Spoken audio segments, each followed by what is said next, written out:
রাজধানীর ever care হাসপাতাল থেকে বিএনপির ভারপ্রাপ্ত চেয়ারম্যান তারেক রহমান বের হয়ে যাচ্ছেন। আমরা দেখতে পাচ্ছি ইতিমধ্যে বেগম খালেদা জিয়াদ কিন্তু আজ সকাল ৬টায় ইন্তিকাল করেছিলেন এবং তার মাকে দেখার জন্য সকাল থেকেই কিন্তু বিএনপির ভারপ্রাপ্ত chairman Tarique Rahman Evercare হাসপাতালে রয়েছেন এবং এই মুহূর্তে তিনি কিন্তু বেরিয়ে যাচ্ছেন এভার কেয়ার হাসপাতাল থেকে। আমরা সেটি কিন্তু দেখতে পাচ্ছি। তার সহপরিবার সহ এই মুহূর্তে এভার কেয়ার হাসপাতাল থেকে তিনি কিন্তু বেরিয়ে যাচ্ছেন।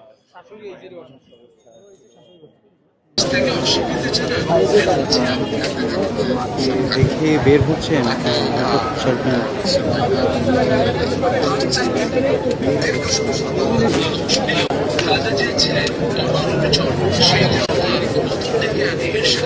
সবসময় করে পাল্টে দিয়ে খালেদা জিয়ার নেতৃত্বে বিএনপির চেয়ারম্যান -2 ফর্মুলা বাস্তবায়নে রাষ্ট্রীয় নানা চাপের কাছে অনুমতি স্বীকার করেন। দেশ থেকে অস্বীকৃতি জানান বেগম জিয়া। ফর্মুলা বাস্তবায়নে রাষ্ট্রীয় নানা চাপের কাছে অনুমতি স্বীকার করেন। দেশ থেকে অস্বীকৃতি জানান বেগম জিয়া। দেখে বের হচ্ছেন